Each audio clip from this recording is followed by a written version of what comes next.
Okay, this is starting minor section 5. You remember we said there were 7 minor sections divided into 4 sections in the first part of the book and 3 in the second. So we finished this is minor section 5. This and I want to do a slight review so that I can place this section in its place. It'll be on page 12 of your outline if you want to mark it. Okay. The first minor section, chapters 1 through 3. The gospel is preached, churches are established as light bearers in the midst of darkness. That's the way it opens. Again and again, these churches are persecuted by the world. That's chapters 4 through 7. That's the second minor section. Again and again, the judgments of God are visited upon the persecuting world, and just as often, the great mass of men refuse to repent. And that's chapters 8 through 11.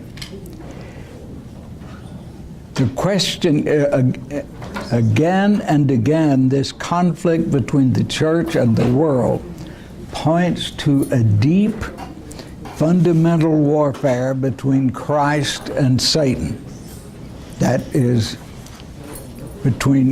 chapters 12 through 14. The question now arises, when the trumpets of warning, and that's what we just finished, fail to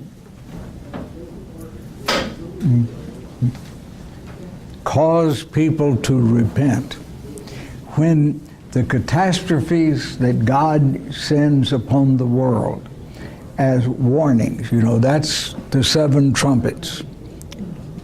Only 6 of them are active. The 7th one marks the end at every time.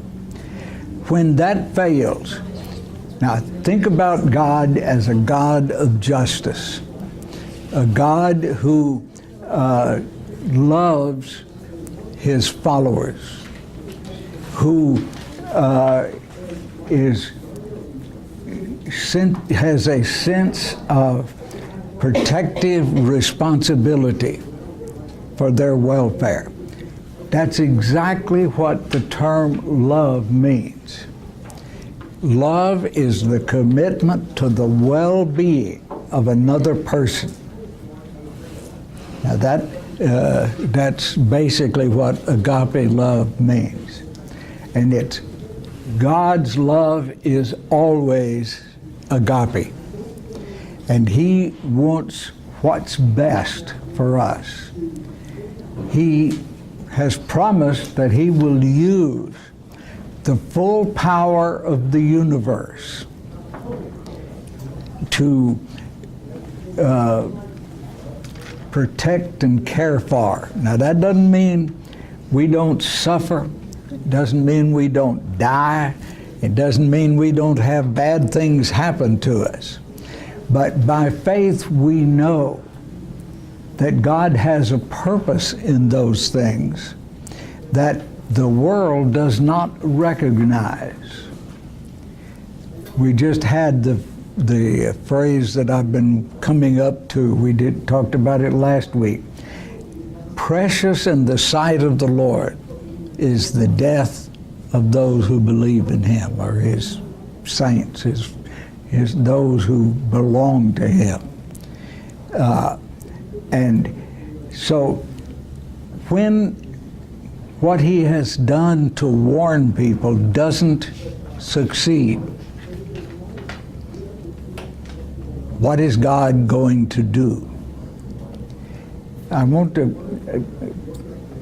phrase it that way so you will see how trumpets of warning turn into bowls of wrath. Now that's the background. And it says here, I saw in the heavens another great and marvelous sign. 7 angels with the 7 last plagues. Last, because with them God's wrath is completed. Now, this is not the final judgment. This means that it's brought to a finish. God is going to bring the whole world to a finish. But when people refuse to change and keep on persecuting the people of God, what is God going to do? Now, I think, and it's always dangerous to use specific historical events, but I'm going to do that to show what I'm talking about. You take one of the earliest persecutors of Christians, Nero. He blamed the great fire of Rome on the Christians. And the persecution was horrendous. It was in that persecution that both Paul and Peter were executed. He dipped Christians in tar, put them up on poles, and ignited them to have light in the gardens. This was in 65, 66 AD. Do you know what happened to Nero in late 68, early 69 AD?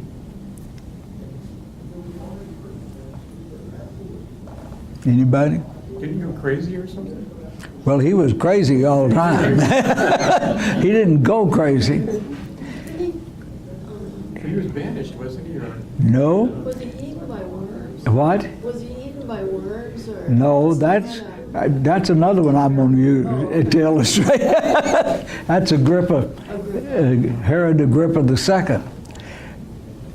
He was assassinated by the Praetorian Guard.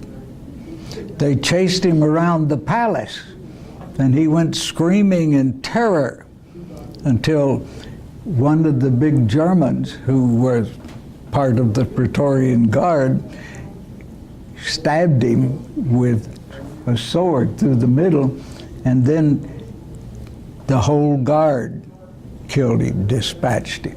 That was the year of the 4 emperors. That's the reason Vespasian left the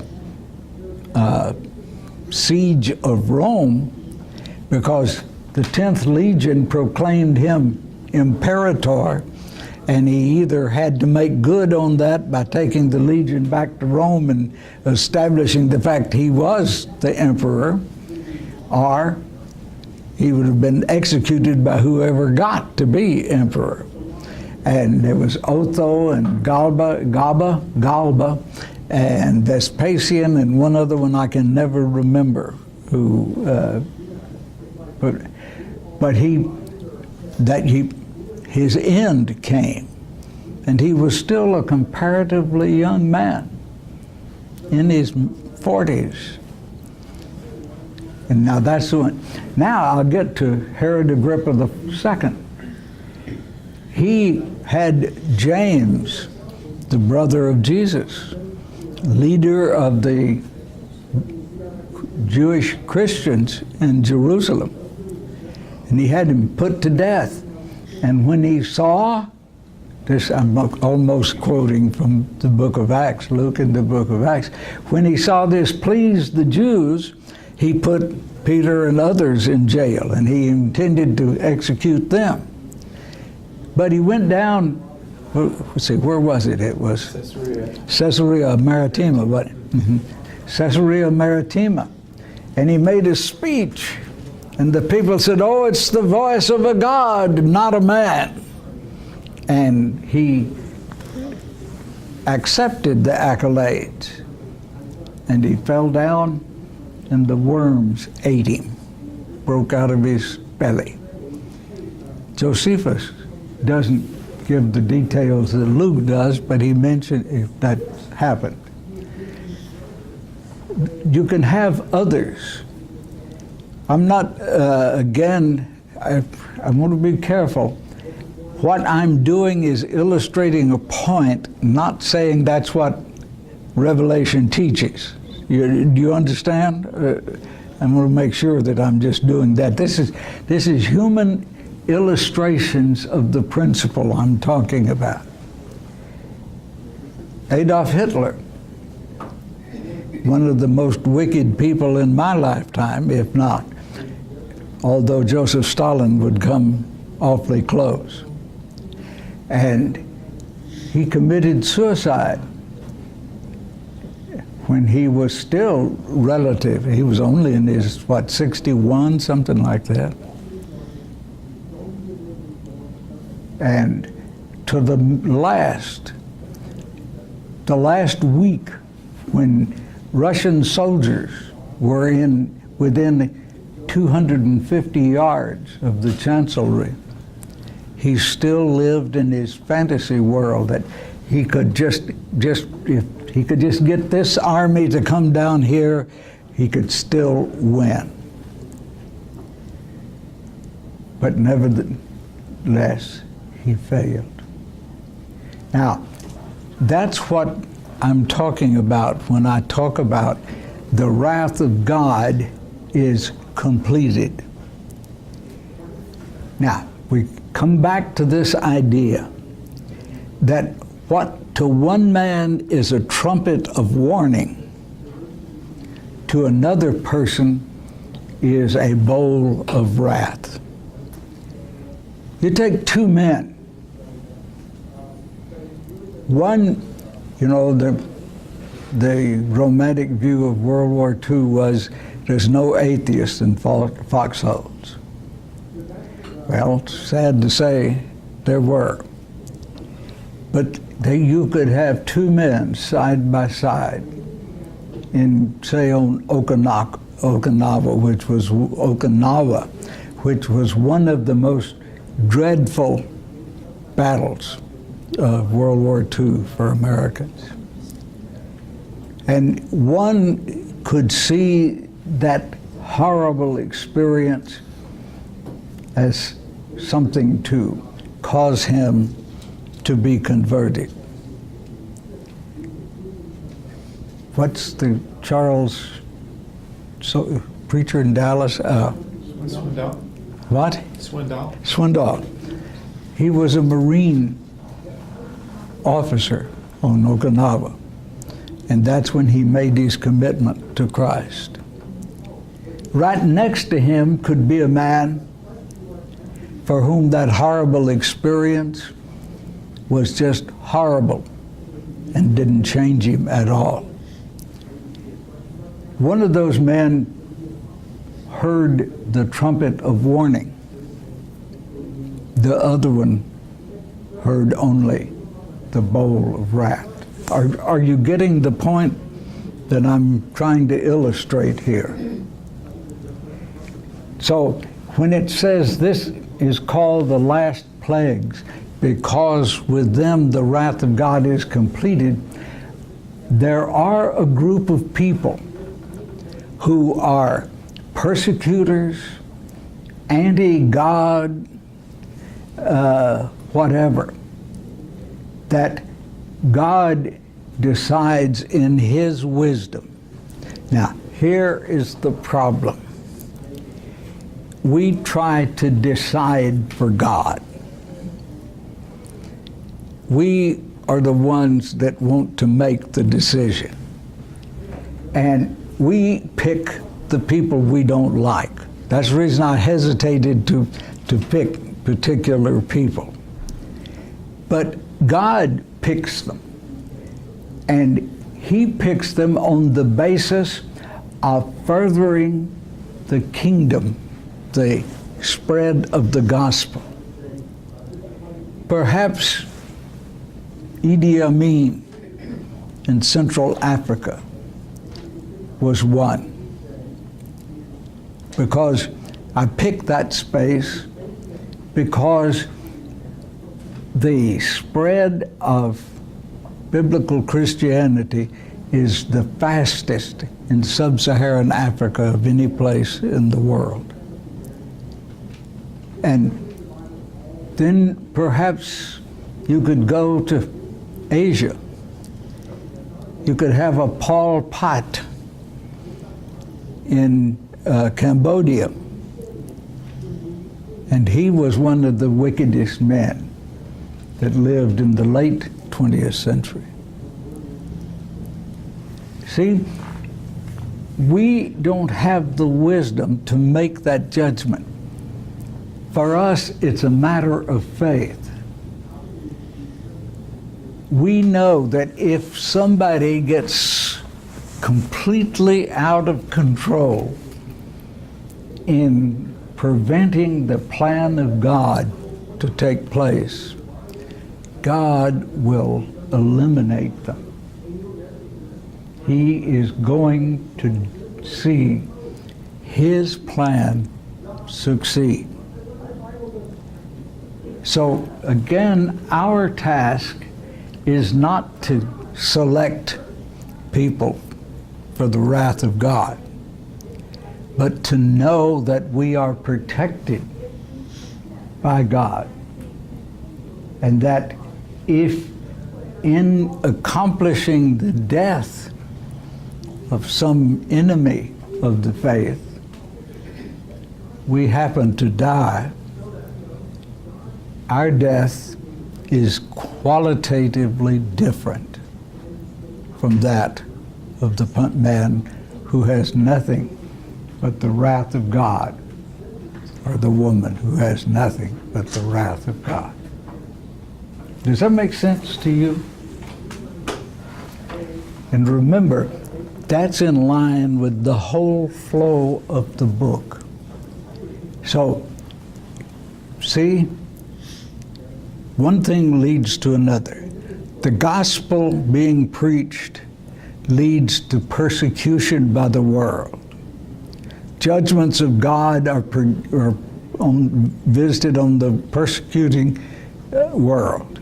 Again and again, the conflict of the church points to a deeper, fundamental battle between God and Satan. Then the question is, what's God going to do when His warning is not heeded? You have the 7 bowls of wrath. John sees a portent in heaven.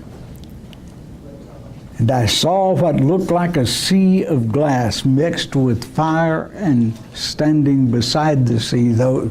So let's go.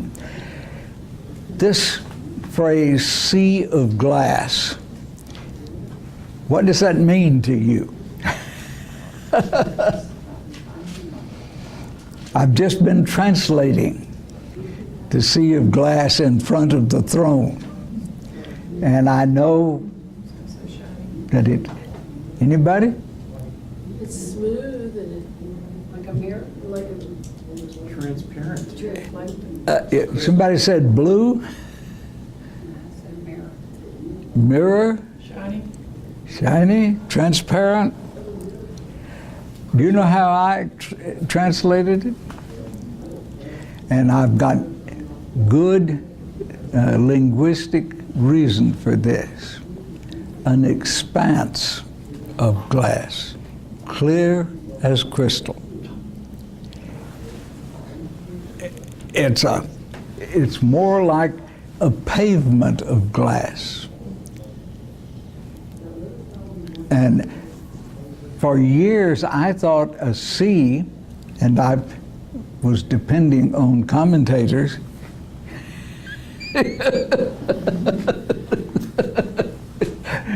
This is a private joke between and they said that it was a pool of like glass, just a crystal clear pool.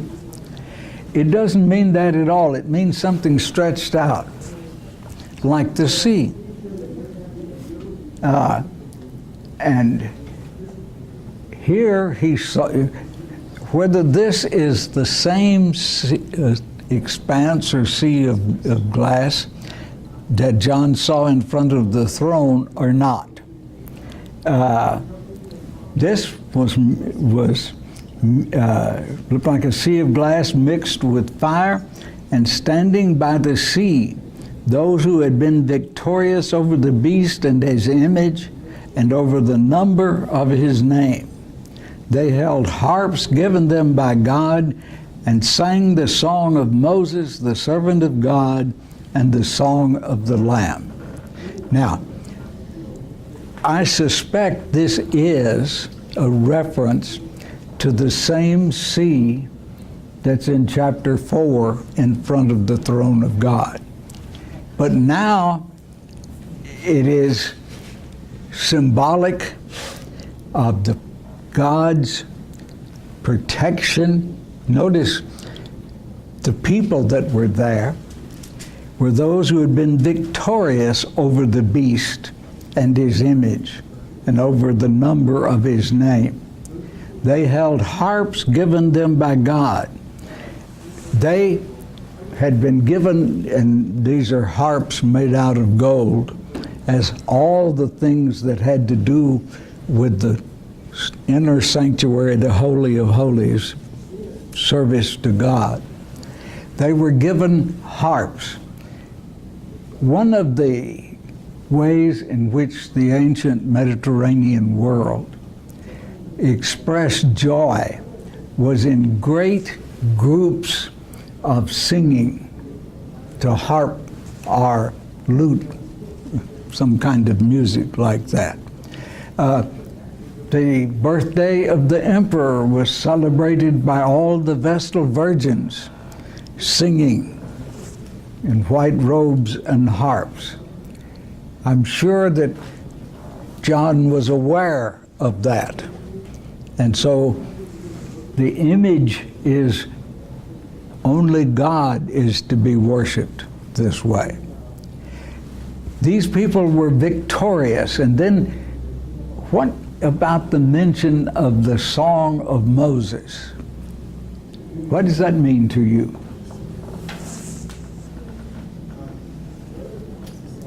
Is this the song he sang when he was, when they were in the desert? He kept singing to his people. Well, this is more specific than that. Exodus 15 and Deuteronomy 32. What? It's Exodus 15 and Deuteronomy 32. Yes. Yeah, It specifically refers to the song after the defeat of Pharaoh and his chariots. And they sang a song. It's a song of victory. Notice he said they were victorious over the beast.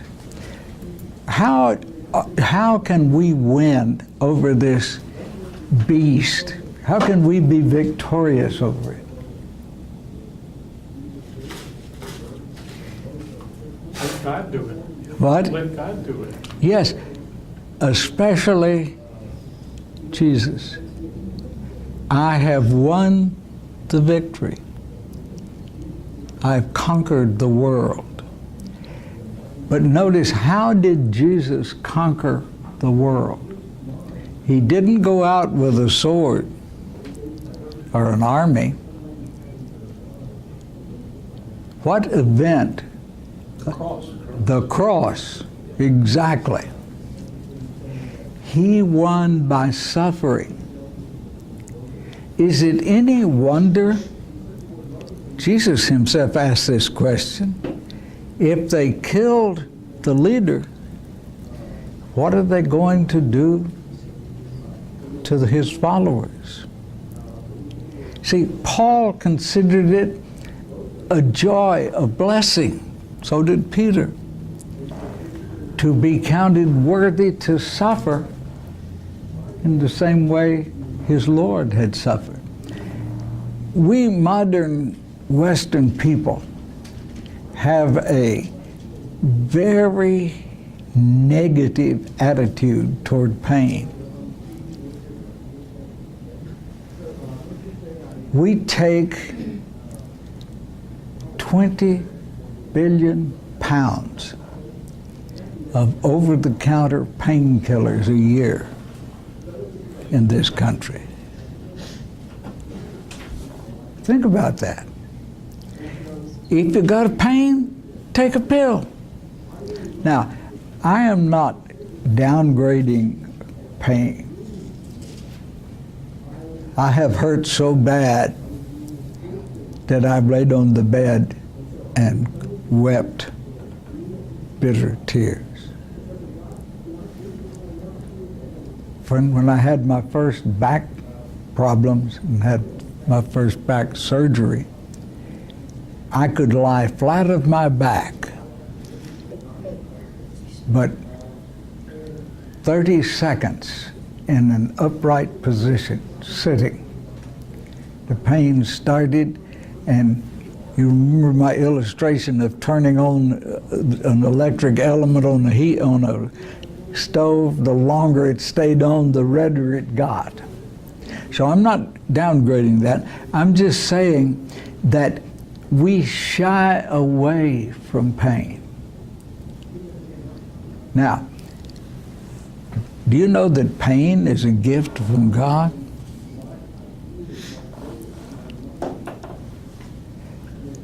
Had you ever thought of it that way? If you feel pain someplace, there's some cells in your body either dying or threatened with dying. I had a roommate at Rice. He was a P-47 pilot in World War II.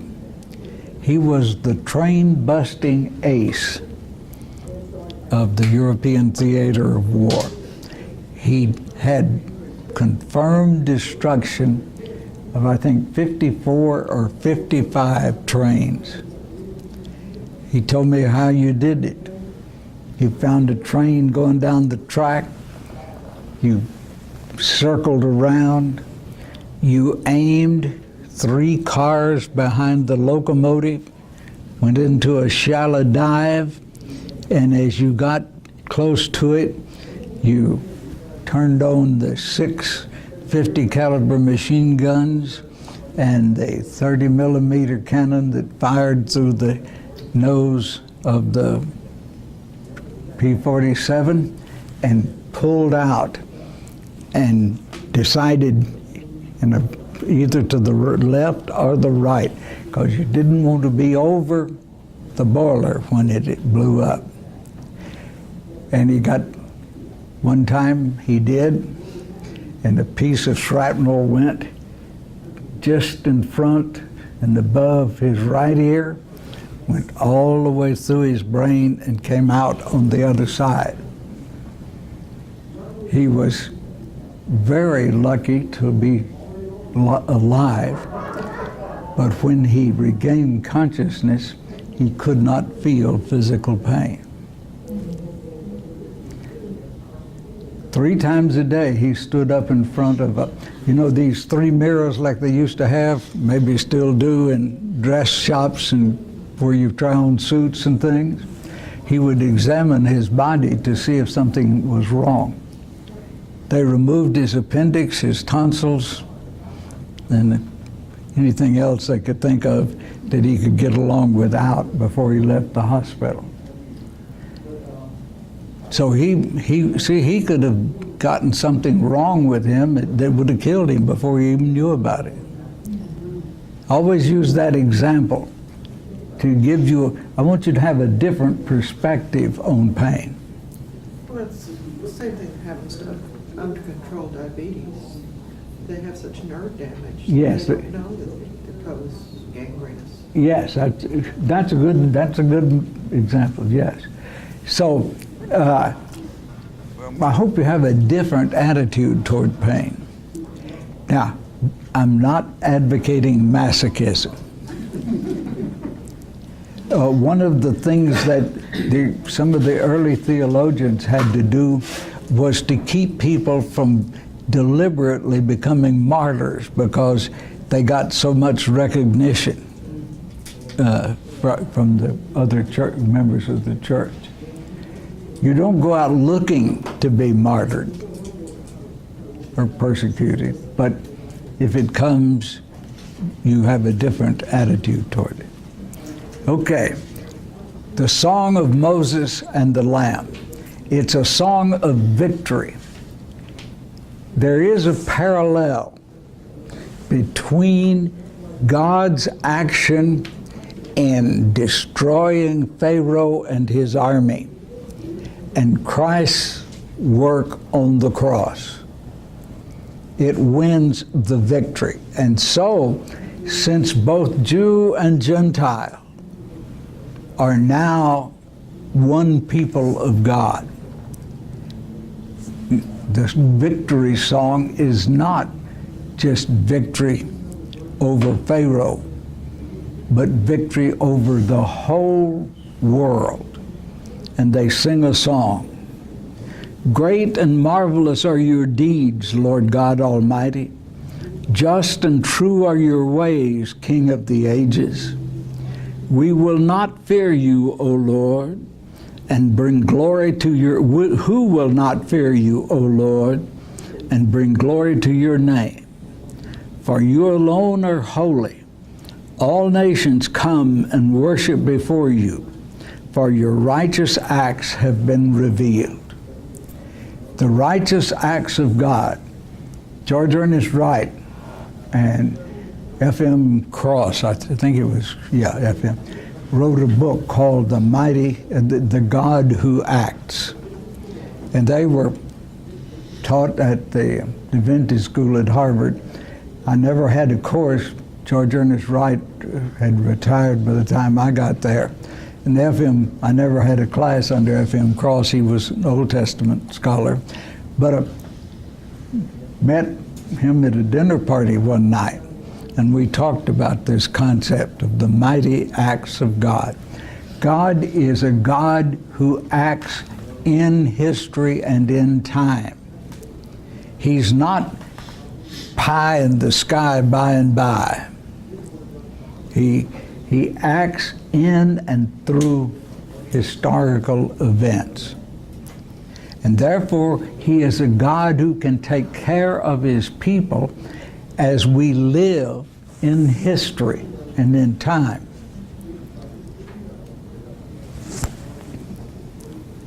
After this I looked, and in heaven the temple, that is the tabernacle of the testimony. What is the tabernacle of the testimony?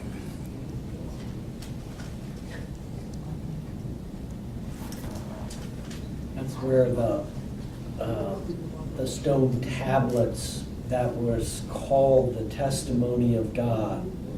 Yes, it's the Ark of the Covenant. Right. And it's the mercy seat. You remember the cherubim had the wings that covered the mercy seat.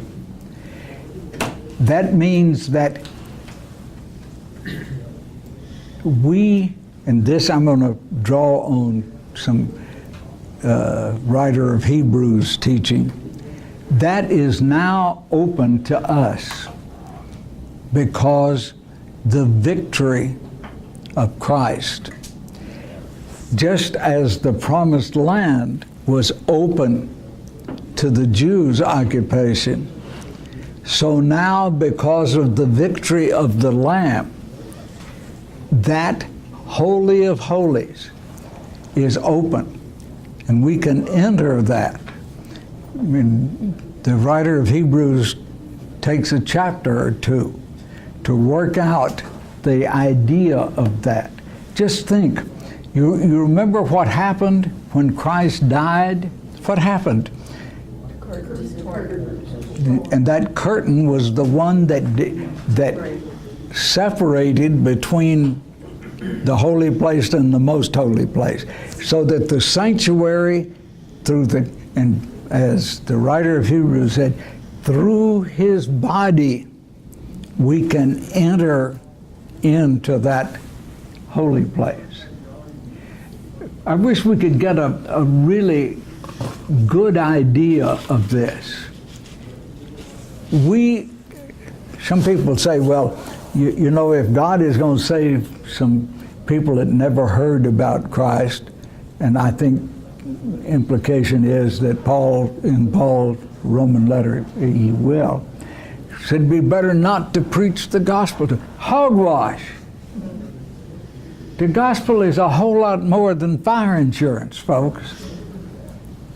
Just think, we are promised that the very sanctuary, the throne of God. You know that throne room scene back in the 4th chapter? You remember how it ends? You have people praising God. You have the 24 old men, I translated. That's where I got my lick in. And you have the 4 living creatures, and then you have the myriads of angels, but then what? Every part of the earth, all the people that on the earth do dwell, singing praises to God. That's open to us, folks. That's the promise we have. And we take that so much for granted. You know, I can go before that throne any time of the day or night. All I have to do is say, Heavenly Father. And the Holy of Holies is open to me and to all you believers. What a promise.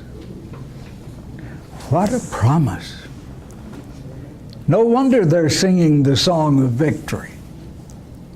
See, this is what steeled the believers in the early church to face death, because they had the throne of God open to them. They would not worship at the throne of Caesar because the throne of the living God was open to them. You know, for years, I've had to, from time to time, take myself in hand and pray more than I had gotten into a habit of not praying. And it's getting easier the older I get. Maybe it's because I'm closer. I don't know. But I want you to know that it's a battle. I don't care how good you are. You can get times in your life when you get busy. We were talking about, you get busy. It's easy, especially easy for preachers, pastors, teachers, because what they're doing is so important that what's really important sometimes fades out of their consciousness. But I want you, from this passage, to get the message that the early church got from this. It was life and death, food and water to them, manna. Can't you see that after hearing or reading this book, they had a renewed faith and commitment to God? And that's the reason we study it, is to renew our faith and commitment to God. It's the reason that it's one of my favorite books in the Bible, because it is the book above all books in the Bible that brings these promises to concreteness, the concreteness of a visual image. Okay. Out of the temple came the 7 angels with the 7 plagues. They were dressed in clean, shining linen and wore golden sashes around their chests. I suspect this should probably be, we would think of it as around the waist. And the word is sash here. It's not girdle. And when the Bible talks about a girdle, I translated belt because that's exactly what it was. But this is a sash. It's a golden looking, might be cloth of gold tied around the waist. Then one of the 4 living creatures gave to the 7 angels 7 golden bowls filled with the wrath of God who lives forever and ever. And the temple was filled with smoke from the glory of God and from his power, and no one could enter the temple until the 7 plagues of the 7 angels were completed. What does this remind you of from the Old Testament? Anybody? The first temple, right? What? Oh, the I was thinking the plagues, except there were 10, I think, in Egypt. Yes, the plagues do, but what about the smoke in the temple? well, that's when the tabernacle they built in the desert. Yeah? The presence of The God. presence of God. The Mount Sinai. What about Isaiah's vision in Isaiah 5? What did he see in that smoke and fire in the temple? God's glory. God's glory. But he also saw a cherubim, which are the 4 living creatures. See, those creatures are. So, have you ever seen the picture of the Assyrian version of this on the? I believe it's on the Library of the City of New York. There's one on each side of it. I've seen the Assyrian version in the British Museum in London, and they are the creatures. It wasn't just the Jews that had these cherubim, and where we ever got the idea that a cherub was a little baby angel flying around naked with a bow and arrow, I don't know. They're pretty awesome creatures because they represent the holiness and the power of God.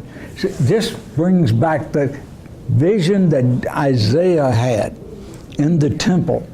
And the thing about it is, every place in the Old Testament where the presence of God in judgment or in power is seen, it's smoke-filled, cloud-filled.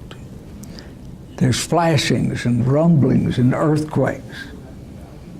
That is, when God gets angry, woe beyond to the people he's angry at. You couldn't approach God.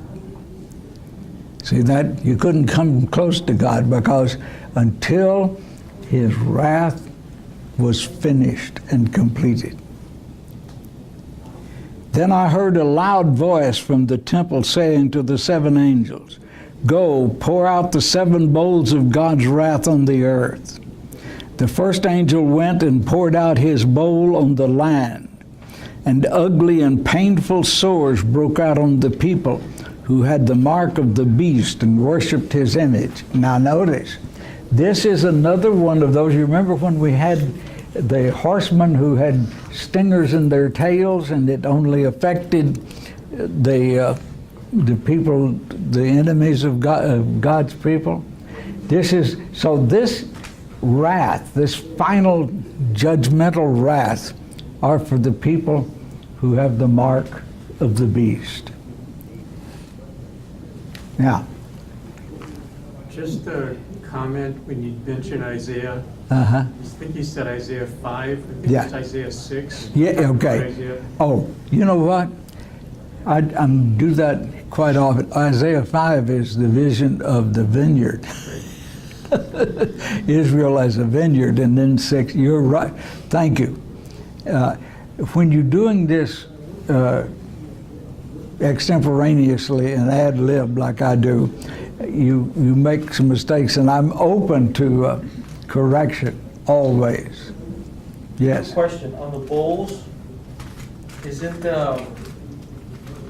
back in the Greek, the bowls were kind of shallow saucers? Yes, they So were. Indication is that when the wrath of God in the bowl is poured out, it's something that comes rapidly. So the punishment of God, it's something that's going to happen Yes, rapid. they empty quickly. Right. exactly. Yes, yes. I'm the material that I'm using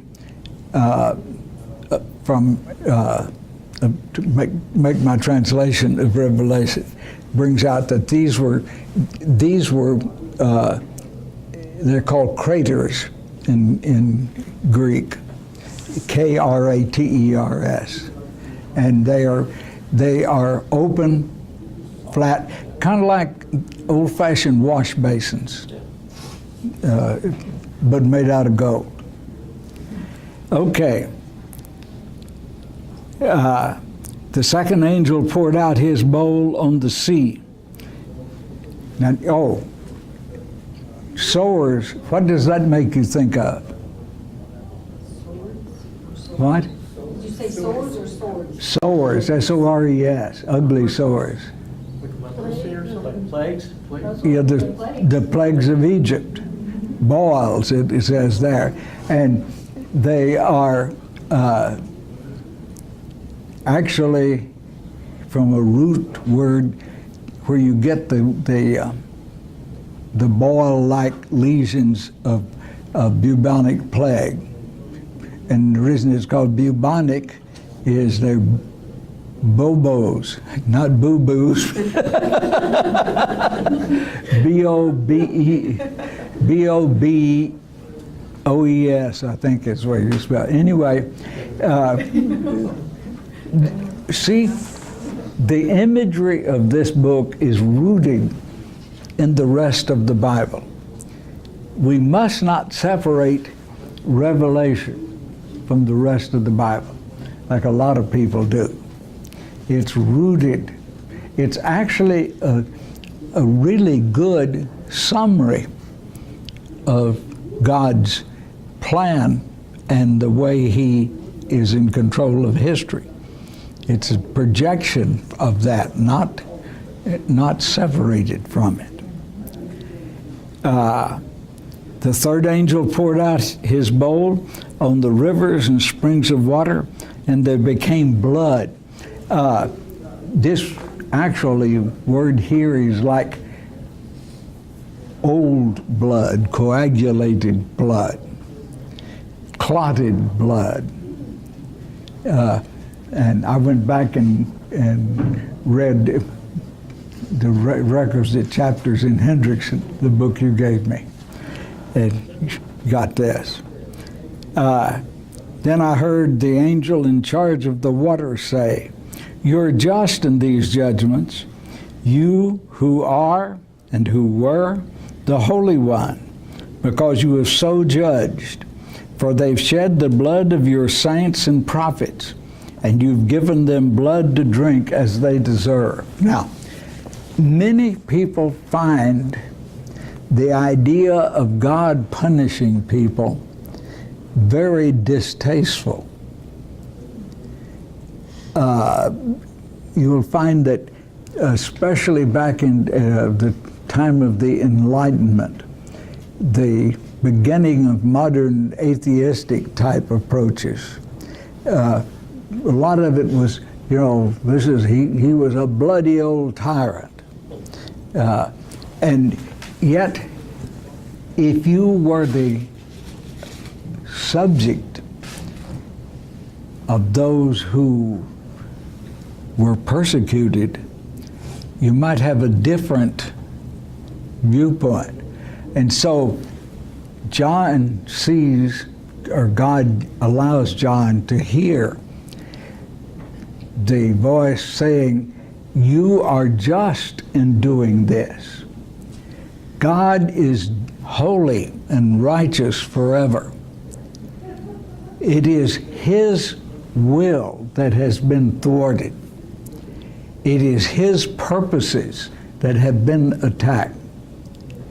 He who made every one of us, who gave us life and all we have,